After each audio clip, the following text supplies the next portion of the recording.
Hello there and welcome back to another video on the FPL Wolf YouTube channel. My name is James and we're going to compress this week's videos into one video and maybe another one tomorrow because of the quick turnaround from game week 13 to game week 14. So let's get into it. So let's have a look at the weekend roundup first of all, starting with Brentford against Burnley.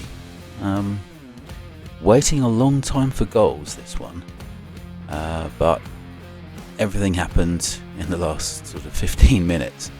2 goals for Thiago, first one in the 81st minute, a penalty, followed by a 85th minute penalty from Fleming. Almost instantly Thiago scoring again, and then Dango Ouattara sealing the points for Brentford in stoppage time.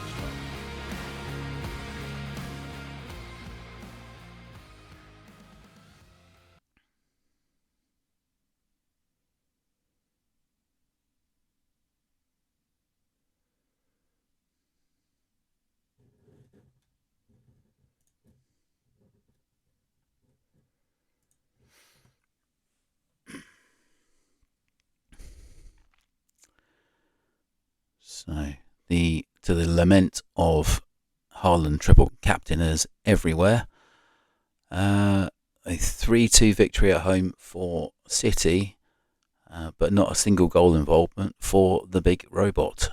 Those who brought in Foden on their free hit teams or just bought him or had him in their teams anyway, was a fantastic week for you. If you look at the top scoring team this week, actually had triple captain on Phil Foden, so big risk there, but it's paid off for you, so fair play. Next up is Sunderland against Bournemouth. Ended up being a 3-2 victory at home for Sunderland. Their excellent home form continues. Next up, Everton against Newcastle United, and a first away win for Newcastle. Malik Chow with 2 set-piece headers and goals for Miley and Walter Marder saw the points head up north. Well, up further north.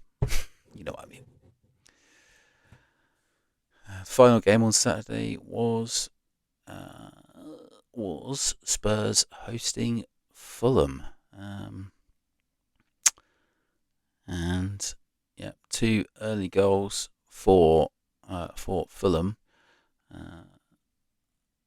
but gave them a huge advantage. And despite the fight back in the second half and a goal from Kudus in the 59th minute, the points go west. As for Sunday's games, despite taking the lead through a Jean-Philippe Mateta goal, Palace went down to Manchester United. Goals in the second half from Xerxes and Mount. Very good result for them, puts them up to 6th in the table. Lots of people targeting this potentially as an offensive fixture for Villa. You'll see which Villa attacker I had in my team. But it was just the one goal, a stunning long range strike from Kamara, and that's all 3 points staying with the home team. We now have Forest against Brighton.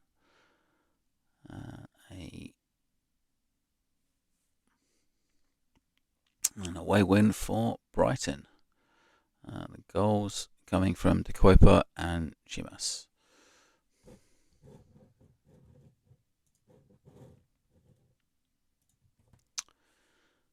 Next up, we have Liverpool away to West Ham. clean sheet, goal for his first goal for Liverpool for Alexander Isak, and a late goal from Cody Gakpo to secure things. Late Lucas Paqueta red card means he will be unavailable. And the final game, straight red card for Caicedo, one of the biggest stories of the first half, as Chelsea seemed to set up to just try and kick Arsenal off the park. They got the home side, despite being a man down. They probably had the better of the game, to be fair. Arsenal didn't really. They showed like real signs of it being a very, very heavy week with some high intensity games.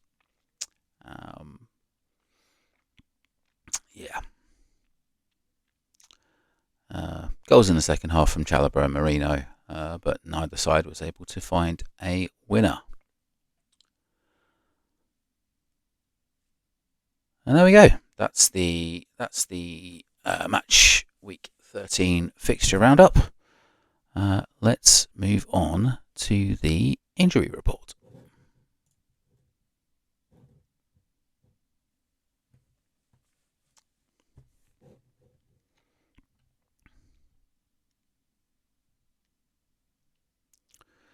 So in terms of new injuries that were previously unmentioned, Bournemouth are going to be missing 3 players through suspension. Senesi and Brooks suspended until the 6th of December, and Cook suspended until the 20th. Nick Pope has a very, very real question mark about Pope and whether he's actually injured or if he's just been dropped, and this is the injury is a cover to, spare any issues within the Newcastle dressing room. Saliba had a knock in training. It says 75% chance of playing. We'll see how that goes. Likewise, Ross Barkley and Jorginho Rutter also have knocks. Caicedo suspended until the 20th with his straight red card. Ismail Assar, a couple of weeks before heading off to AFCON with a massive swollen ankle injury, so he will not be available. Lucas Paqueta suspended until the 7th of December. So here's red against Liverpool. And yeah, that's about that. So let's now have a look at my team. So here it is. Ended up being 44 points above average, but still ending up being a red arrow, dropping from 11k to about 17k. Not the best. I started with Pope and wound up with Dubravka coming on off the bench for a 1-pointer. Mukiele with 0. On my sort of sneaky little differential pick was Donyell Marlon, and he scores 2 goals in Europe during the week. Starts up front instead of Ollie Watkins. I thought, yes, this is gonna do me. It's gonna save me. It did not. Just the 3 points. But yeah, could be a fun player to hold and a decent cheap option on the bench. Captain was on Haaland. I really considered putting captain on Thiago. But hey, if he had scored, all the triple captainers would have overtaken me as well as the free hitters. So it is what it is. Still, when 2 out of your 3 forwards score, then it's not so bad. Yeah.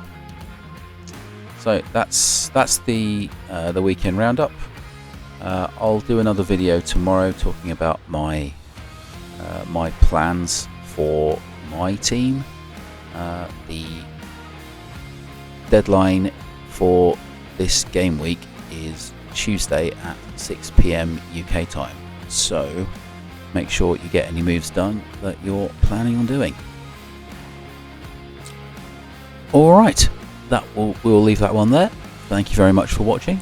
If you're enjoying the content, please do leave me a like and a subscribe, as I try to grow my tiny little YouTube channel. Yeah, so thanks very much for watching, and I'll see you in the next one. Cheers.